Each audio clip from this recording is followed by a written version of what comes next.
this game. Right. And, you know, the Philly special came to mind and went over there and asked him. And Coach Peterson, you know, being the, you know, great coach he is, he's like, all right, let's do it. I mean, that worked.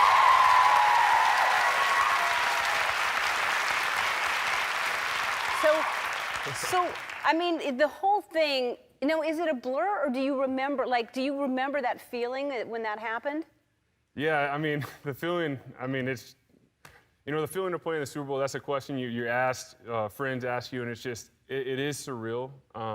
It was a dream as a kid, and to, you know, do something like that in the Super Bowl, I mean, we were so fortunate to be a part of it, and just to be the underdogs, like you said, just everything that happened, it's been unreal. So, like, that night, because, you know, you play the, like, first of all, the night before, can you sleep the night before? You know, I sleep really well before games. Yeah. And then that night, can you sleep after? I mean, that must... No, did not sleep for 3 days. Yeah. No. I was too excited. I was too excited. Wow, and your daughter was just listening to music the whole time, didn't even... You know, she had more interesting things to listen to, you know? She doesn't care. Yeah. Yeah, to be able to share and have that picture to show her when she grows up to say you were part of Dad won the Super Bowl. I mean, that's... I know. There she is. All alone on the field. You left her, and She's somewhere. Yeah.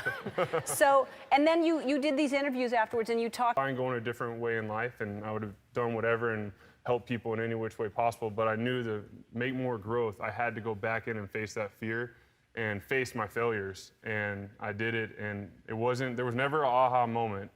It was a tough decision, and when I took a step in that faith, like I still was like, this is going to be tough. I don't know if this is the right decision, but I did it. And it was the 4th day of training camp with the Kansas City Chiefs where all of a sudden like a veil was lifted and the joy came back in my heart. I remember I broke down one morning. I was journaling, and, you know, I always read the Bible in the morning and journal. And I remember just crying because I was like, I love the game of football again. But it was a different feel. It was a totally different feel because of what I had gone through. And it was those failures. And as athletes, we have an opportunity to speak about it because I feel like athletes, we try to be perfect. And we're not. We fail just like anyone else. We have issues like everyone else. We have life. Life happens. And it's okay to share those things because I think that's what makes us strong is overcoming those failures. Yeah, I agree. Great. Well said. That's great. So